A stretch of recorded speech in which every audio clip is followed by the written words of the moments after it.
I grew up poor, wearing the same dress every single day, while other girls arrived in shiny cars I could never afford. Then my roommate showed me a life of money, power, and dangerous temptation. And one night I had to make a choice that could destroy me forever. What I did to survive changed my life in ways you won't believe, and it all started with hunger, betrayal, and a single decision. If you see me today, you might not understand where I came from, because my life didn't begin with comfort or beauty. It began with hardship, the kind that shapes you, whether you're ready or not. Not the kind people talk about and still laugh about. No, the kind where every single thing matters. Food, transport, even water. There were days we couldn't eat twice. Some days, just once. And other times, nothing at all. But my mother would always say, "Bless, education is your way out." So when I got admission into the university, it felt like a miracle, a big one. But nobody told me the struggle would follow me there. In school, I had only one good dress. Just one. Blue. Simple. I washed it every night and wore it again in the morning. Sometimes, still a little damp. But I had no choice. That was my life. And this part of my life still hurts to remember. Before I entered university, I had hope. Not small hope, big hope. Because my uncle made me a promise. He looked at me and said, "Bless, if you get admission I will train you. I will take care of everything." Those words meant everything to me.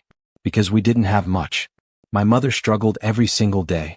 So when I got that admission, it felt like a miracle all over again. I called him immediately. "Uncle, I got it. I got admission." He sounded happy. "Good," he said.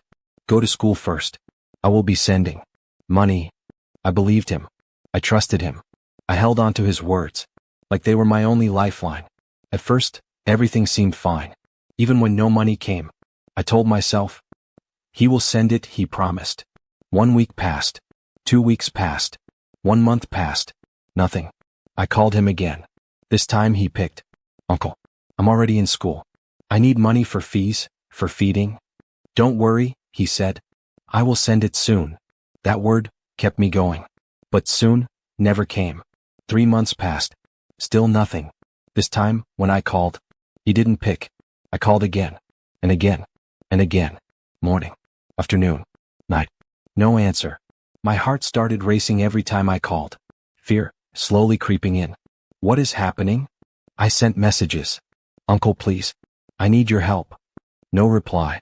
Then one day, I called again. But this time, the call didn't go through. I tried again. Still nothing.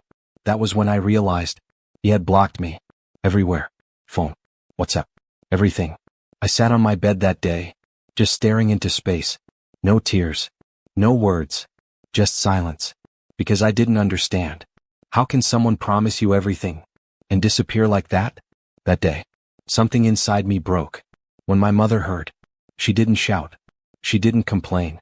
She just went quiet. And that silence hurt more than anything. A few days later, she did something I will never forget. She sold the only land we had. The only one. Our future. Our hope. Just to keep me in school. When I heard, I cried. "Mom, why would you do that?" She looked at me and said, "Your education is more important." That was how I continued. Not with support. Not with help. But with sacrifice. Deep sacrifice. For 2 years now, I've been on my own. No uncle. No sponsor. No one sending money. Just me. Trying to survive. Trying to study. Trying not to give up. Sometimes, I sit alone and ask myself, what do I do now? Because the truth is, I'm tired. Very tired. But I still have dreams. And even though everything is hard, I'm still here. Still fighting. Other girls? Different story. They came to school in cars. Big cars. Shiny cars. Some even had drivers. I would stand by the roadside sometimes, watching. Quietly. They would step out. Perfume filling the air. Hair perfect. Clothes new. Phones expensive. Laughing. Free. And me? Holding my old bag. Praying my slippers don't cut. That my dress doesn't tear. That nobody notices. I wore the same thing yesterday. I didn't talk much in class. Not because I didn't know people, but because I didn't want questions. Why do you always wear the same thing? Don't you have other clothes? Those questions. They hurt more than hunger. So I stayed quiet. Focused. Books became my safe place. When I read, I forgot everything. The hunger. The shame. The difference. I told myself, one day, this will change. One day, I will not struggle like this. But sometimes, when I saw those girls laughing, enjoying life, a small voice inside me would whisper, what if you're missing out? That was when Jen came into my life.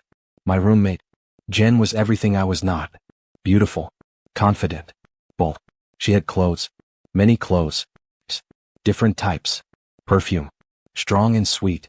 Her phone rang every time. Different men. Different names. She didn't hide it. She was proud. Life is for enjoyment, she would say. Bless, you are suffering too much. I would just smile. Because I didn't want trouble. But inside, her words were entering my mind. Slowly. One evening, I was sitting on my bed, reading, trying to focus, but my stomach was empty. I had not eaten that day. Jen walked in. Happy. Very happy. She threw her bag on the bed. Guess what? I didn't answer. She brought out money. Plenty. Spread it on the bed. Just one night. She laughed. Bless, do you know what you are missing? I looked at the money. Then I looked at my empty hands. My dry lips. My tired body. For the first time, I didn't feel strong anymore. I felt weak. Very weak. And that was how it started. Not with action, but with a thought. A dangerous thought. What if I try just once? That night, I tried to sleep. But sleep did not come. My stomach was empty. Very empty. You know that kind of hunger that doesn't just stay in your stomach? It travels. To your head. To your thoughts. To your decisions. I turned on my bed. Left. Right. Left again. Jen was already sleeping. Peacefully. Her phone beside her. Money still on the table. I sat up slowly. Looked at it. That money. It looked simple. But it was loud. Very loud. It was like it was talking to me. Take me. End your suffering. Just one night. I closed my eyes. God, please help me.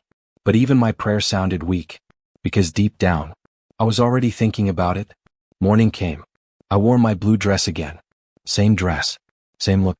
Same life. As I stepped out of the hostel, a car drove in. Clean. Black. Beautiful. One girl stepped out. Her hair shining. Her bag expensive. Her shoes. Even her shoes looked like money. People greeted her. Some even followed her. I stood there for a second, watching. Then I looked at myself. My slippers. Almost torn. My bag. My dress. Again. That same dress. And for the first time, I felt something I had never allowed before. Jealousy. That afternoon, Jen sat beside me. Bless, let me ask you something. I didn't answer. She continued. How long will you suffer like this? Silence. You are beautiful, do you know that? I looked at her. Confused. You're wasting it, she said. See those girls you admire, you think they are different from you? I swallowed. She moved closer. Just one night. Bless. Just one. You won't die. That last sentence stayed in my head. If only she knew. Evening came. I had not eaten. Again. I drank water. Just water. To calm my stomach. But water is not food. It only lies to your body for a while. I sat on my bed, looking at my book. But I was not reading. My mind was far away. Very far. I thought about my mother's warning. I still remember my mother's words. Bless, my daughter, please. Don't let anyone deceive you. This world is not kind to girls like you. Some men will smile. But their hearts are dark. They see your struggle and want to use it against you. Please, be careful. Her tired face. Her weak voice. Bless, make us proud. Tears filled my eyes. I'm trying, Mama. I'm really trying. But trying was not enough anymore. Because reality was louder. Stronger. Harder. And that was when I stood up. Slowly. Looked at Jen. And said, okay. Jen jumped up. Excited. I knew it. She rushed around. Go and dress up. Dress up? Jen walked over to her suitcase. Opened it slowly. Then she brought out a short, beautiful dress. She smiled and handed it to me. Wear this, she said. You'll look amazing. She stepped back, looking at me carefully. Bless, you're beautiful, you just don't know it yet. Slight laugh. With this, no one will ignore you. She moved closer and lowered her voice. Tonight, big men will notice you. Pause. And when they do, your life can change. But this time, it felt different. It didn't feel like school clothes anymore. It felt like something else. Something I didn't understand. We stepped out. The night was quiet, but my heart was loud. Very loud. Each step I took felt heavier, like something was holding me back. But I kept going. We entered a bus. The air smelled of fuel, sweat, fried food. The road was rough. My body was shaking. I looked outside. Dark streets. Strange faces. Unknown future. Then I whispered to myself, "Bless, what are you doing?" But it was too late, because the journey had already begun. The bus stopped. Jen tapped me. "We're here." I looked up. My heart skipped. The building in front of me was not normal. Big, bright, beautiful. Too beautiful. Glass doors. Security men. Lights everywhere. This was not my world. I stood still. "Let's go," Jen said, pulling my hand. My legs felt heavy. Each step inside that place felt like I was walking into something I could not come back from. Inside, cold air touched my skin. Soft music played. People laughed. But I didn't feel comfortable. Not even a little. I wanted to leave. But I didn't move. Then I saw him. The man. He was sitting quietly. Well dressed. Clean. His eyes met mine. And something inside me. Not excitement. Not happiness. Fear. Deep fear. But I didn't understand it. He smiled. Slowly. "Is this her?" he asked. Jen nodded quickly. "Yes." Like she was handing something over. Like she was handing me over. He stood up. Walked closer. Each step he took, my heart beat faster. "Relax," he said softly. His voice was calm. Too calm. "I'll take care of you." Those words should have comforted me. But they didn't. They made me more afraid. As he led me away, I looked back at Jen. She smiled. Like everything was normal. But inside me, something was shouting. "Go back. Don't go. Run." I slowed down. My hands slightly pulling away. He noticed. "You're safe," he said again. Safe? Why didn't I feel safe? Why did my body feel cold? Why did my chest feel tight?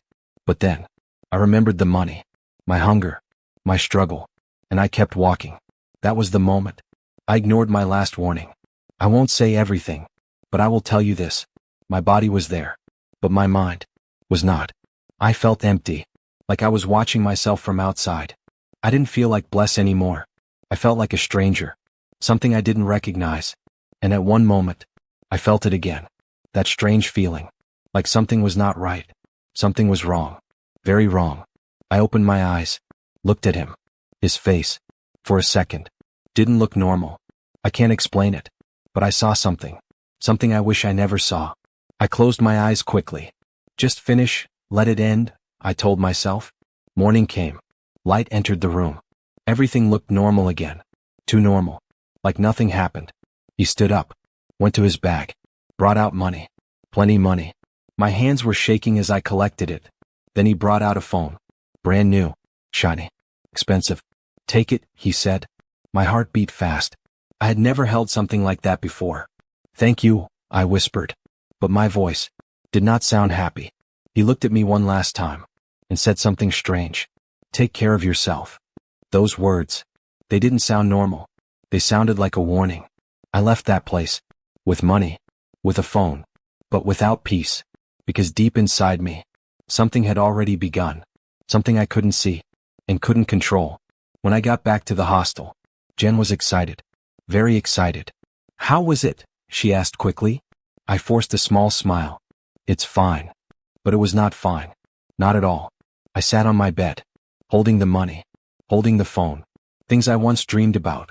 But now, they felt heavy, like something I should not have. That night, I didn't sleep. Every time I closed my eyes, I saw his face, that strange look, that moment. Something was not right.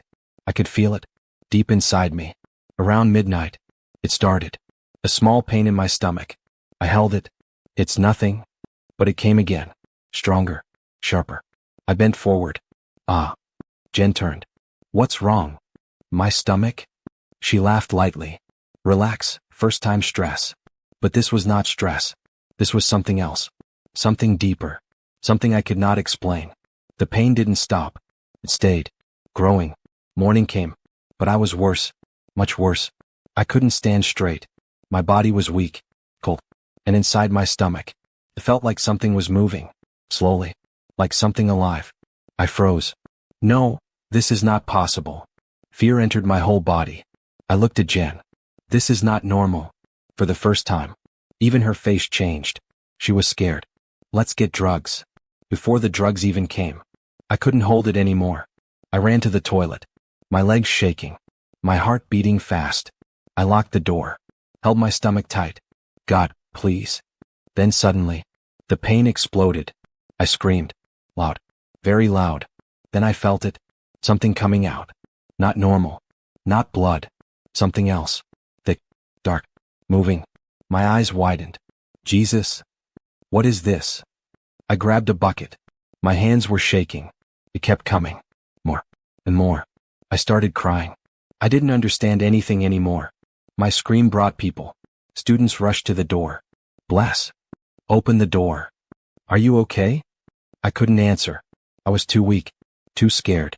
They forced the door open. And when they saw me, everyone froze. Silence. Deep silence. Some stepped back. Some screamed. One girl covered her eyes.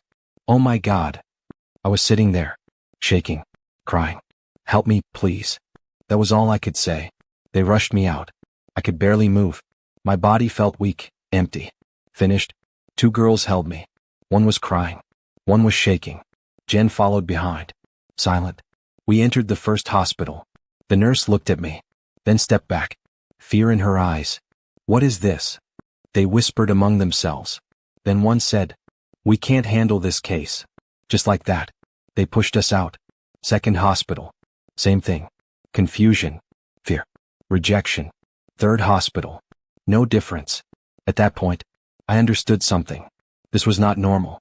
This was Psalm. A thing else. Something bigger than medicine. Take her to church, someone shouted. That was the only option left. They carried me inside. My body was weak, cold, almost lifeless. The pastor looked at me, then looked at my stomach. His face changed immediately. This is not ordinary. Those words. They broke something inside everyone. Prayer started. Loud. Serious. Out. In the name of Jesus. Hands everywhere. Oil poured on me. Voices shouting. But inside me, it felt like a battle. A real battle. Something was fighting. Something didn't want to leave. I screamed. Not like myself.